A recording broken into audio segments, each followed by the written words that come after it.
अच्छा मुझे बताओ, ये देश किसका है और पत्नी किसकी है? ये प्रॉब्लम है देखो तुम्हारा।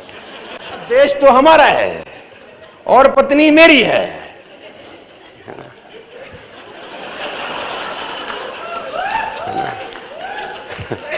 अच्छा मैंने पूछा देश किसका, बोला हमारा। पत्नी किसकी? मेरी। अच्छा देश मेरा है ऐसा एक ने भी नहीं कहा। चलो 5-7 लोगों को छोड़ देते हैं, एक्सेप्शंस आर ऑलवेज देयर। क्यों? इंपॉर्टेंट बात है यार, मुंह से क्यों नहीं निकला? ये प्रॉब्लम है यार सबसे बड़ी। इसकी अगर जड़ में जाऊंगा तो 6 घंटे इस पे बोल सकता हूं, लेकिन अब इसकी जड़ में नहीं जाता। अब इस सतह बात करते हैं ना, सरफेस बात करते हैं। इसको बोलते हैं ओनरशिप लेना नेटवर्क मार्केटिंग में। दोस्तों लीडर्स इस बिजनेस में ओनरशिप नहीं ले पाते। उनको लगता है हमेशा ये बिजनेस किसी और का है, उनको लगता है ये बिजनेस मेरे अपलाइन का है, उनको लगता है ये बिजनेस कंपनी का है। उसको कभी लगता नहीं है कि ये बिजनेस, मैं आपको बताना चाहूंगा सितंबर 14, 2005 को मैं इस बिजनेस में आया और मेरी टीम में एक व्यक्ति एसोसिएट हुआ और मैं उस दिन से अपने आप को अपलाइन समझ रहा हूं। मैंने अपने आप को कभी डाउनलाइन समझा ही नहीं किसी का। मुझे लगा एक भी व्यक्ति जुड़ा है तो मैं अब अपलाइन हो गया हूं, बिल्कुल हो गया हूं, उस एक का तो अपलाइन हूं, है ना। ऊपर की तरफ नहीं देखा, नीचे की तरफ देखने की कोशिश करी बस। मुझे ये पता था कि सारा काम मुझको खुद करना है। सेमिनार भी खुद करनी है, ट्रेनिंग भी खुद करनी है, काउंसलिंग भी खुद करनी है, प्रोस्पेक्टिंग भी खुद करनी है, उसको 1-to-1 कैसा देना, ये क्योंकि मुझे पता था कि ये बिजनेस मेरा है। इसको बोलते हैं ओनरशिप। एक लिमोजिन गाड़ी आके रुकी और एक मजदूर उसमें काम कर रहा था और लिमोजिन का दरवाजा खुला तो उसने बोला स्टीव कम इनसाइड, स्टीव तुम अंदर आ जाओ। स्टीव अंदर आया तो अंदर था जॉन, जो उस कंपनी का प्रेसिडेंट है ना। अब वो स्टीव तो मजदूरी का काम कर रहा था, ईंट उठा रहा था। देखा जॉन ने स्टीव को लिमोजिन में बिठा लिया, अंदर उसने उसको कोल्ड ड्रिंक पिलाई, जूस पिलाया, टॉवल से उसका चेहरा वगैरह साफ किया। आधे घंटे की दोनों की डिस्कशन हुई, दोनों दोस्त थे। अब लिमोजिन से दरवाजा खुला, आधे घंटे के बाद उतरा स्टीव अपने फिर से ईंट में लग गया, काम में लग गया और क्या कहते हैं जॉन की लिमोजिन वहां से निकल गई। अब स्टीव के दोस्तों को बड़ा आश्चर्य हुआ। स्टीव ने बोला यार जॉन तुम्हारा दोस्त प्रेसिडेंट? उसने बोला हाँ मेरा दोस्त है, हम 25 साल पहले एक ही कंपनी में काम करते थे। उसने बोला हम 25 साल पहले एक ही कंपनी में काम करते थे, वो कहां? और उसने बोला वो 25 साल पहले कंपनी के लिए काम करता था और मैं 1 घंटे में 200 रुपए कमाने के लिए काम करता था। मैं ये सोचता था कि मुझे इस घंटे में 200 कैसे आएंगे, और वो सोचता था कि मैं बड़ा आदमी। दोनों की थिंकिंग में जमीन और आसमान का फर्क था। आज वो लिमोजिन में है, मैं आज भी मजदूर हूं। मैं आपको एग्जांपल दूंगा, आपके रोंगटे खड़े हो जाएंगे और ये सच्ची घटना है। सिविल सर्विसेज से 2 लोग रिटायर हुए, सिविल सर्विसेज से वॉलंटरी रिटायरमेंट ली 2 लोगों ने, और एक व्यक्ति ने रिटायरमेंट लेने के बाद अपना बिजनेस सेटअप किया और उसका बिजनेस मेहनत करी, उसने चल पड़ा और वो कम से कम 200-250 करोड़ का टर्नओवर करने वाली कंपनी बन गई। मैं कंपनी का नाम बताता हूं आपको। और एक दिन अचानक उसके पास इंटरव्यू के लिए एक आदमी आया जो कि सिविल सर्विसेज में उसके साथ सर्व करता था कभी। उसने भी उस टाइम में वीआरएस ले लिया था और उसने उसको पहचान लिया। उसने बोला अरे अरे अरे अरे तू कैसे? तो उसने बोला मैं तो जॉब कर रहा था कहीं और अब वहां से तो मामला गड़बड़ हो गया, तो मैं भी इंटरव्यू दे रहा हूं। तो उसने बोला हम तो एक साथ सिविल सर्विसेज में थे। उसने बोला हाँ हाँ यार एक साथ ही सिविल सर्विस में थे। तो उसने उसको नौकरी पर रख लिया। महीना 2 महीने की नौकरी निकल गई। 2 महीने के बाद जब सब चले गए तो एक दिन उस एम्प्लॉय ने अपने एम्प्लॉयर से, जो उसका मालिक था, उससे कहा तुमको याद है हम 25 साल पहले एक साथ थे? उसने बोला हाँ मुझे याद है। उसने कहा तुम्हें पता है कि तुम भी 2000 रुपए महीना कमाते थे और मैं भी 2000 रुपए महीना कमाता था? उसने बोला हाँ मुझे पता है। उसने बोला तब तुम भी नौकर थे, आज मैं भी नौकर था? उसने बोला हाँ मुझे पता है हम दोनों नौकर थे। उसने बोला लेकिन आज तुम इस कंपनी के मालिक हो और मैं नौकर हूं। कितने लकी हो यार।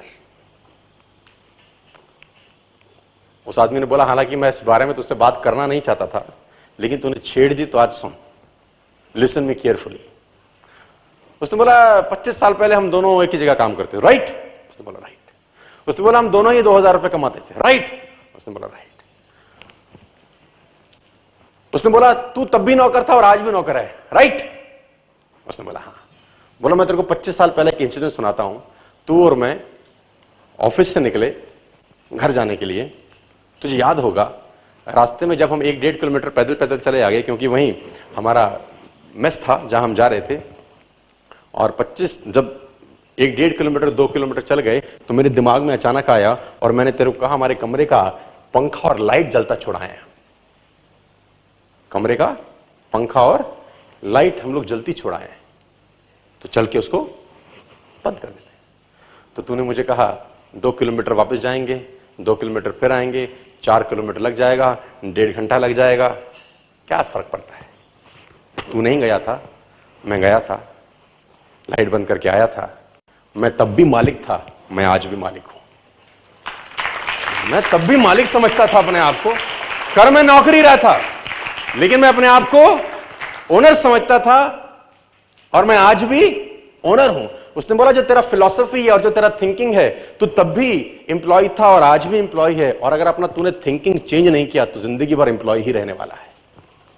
It's called about ownership my dear friends. दोस्तों, मैं आपको बताना चाहता हूं कि नेस्विस सबके लिए वही है यार, सबके लिए नेस्विस वही कंपनी है। 1 जोड़ी 1000, 2 जोड़ी 2000, है ना। 15770 में 2 सूट मिलते हैं, ये आप भी बताओगे, ये मैं भी बताऊंगा। 14720 में 3 शर्ट 3 ट्राउजर आप बताओगे, मैं बताऊंगा। 11760 में 13 टाई आप बताओगे, मैं बताऊंगा। 8590 में कॉस्मेटिक आप बताओगे, मैं बताऊंगा। 14000 में साउंड सिस्टम आप बताओगे, मैं बताऊंगा। आप में और मेरे में डेटा एक ही है, सबके पास डेटा जो है वो सब एक ही जैसा दे रहे हैं, लेकिन रिजल्ट जमीन और आसमान में फर्क है। और इसी दिल्ली के अंदर डेटा डिलीवर हो रहा है, आपके मुंह से भी वही डिलीवर हो रहा है और मेरे मुंह से भी, सफल लोगों के मुंह से भी वही डेटा डिलीवर हो रहा है और असफल लोगों में।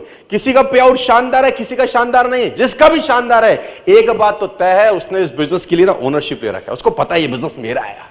जब मेरा होता है तो कंप्लेंट खत्म हो जाती है, जब मेरा होता है तो सजेशंस बढ़ जाते हैं, कंप्लेंट बिल्कुल एलिमिनेट हो जाती है। मेरा होने के बाद आप इधर उधर कंप्लेंट नहीं करते।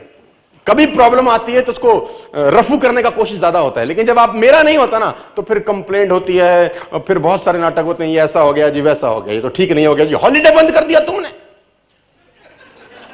मतलब आप देखो, एक आदमी आया मेरे पास, बोला सर हॉलीडे बंद हो गया। मैंने कहा वाह, कहां थे अब तक?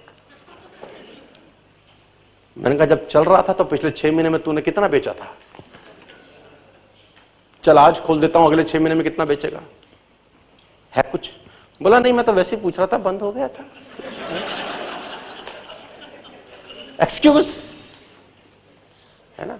देखो, जब गोल सेट होते हैं और विजन सेट होता है ना, तो फिर परफॉर्मेंस निकलता है यार। जब गोल भी नहीं होते और विजन भी नहीं होता, तब बहानेबाजी होती है, नाटकबाजी होती है, ड्रामे होते हैं और एक्सक्यूज निकलते हैं। वो पुरानी घटना है यार। देखो, मैं 36 बार पहले भी बताया हूं आपको।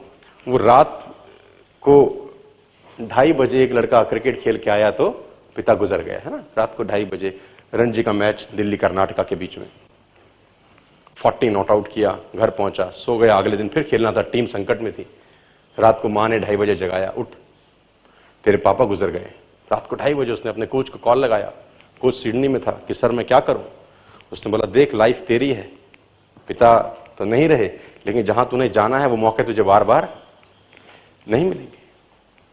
और वो लड़का सुबह ग्राउंड में गया, 90+ स्कोर किया, टीम को संकट से बाहर निकाला और जाके क्रिमेशन ग्राउंड में अपने पिता का संस्कार किया। आपकी क्रिकेट टीम का कप्तान है, मैं विराट कोहली की बात करता हूं, है ना।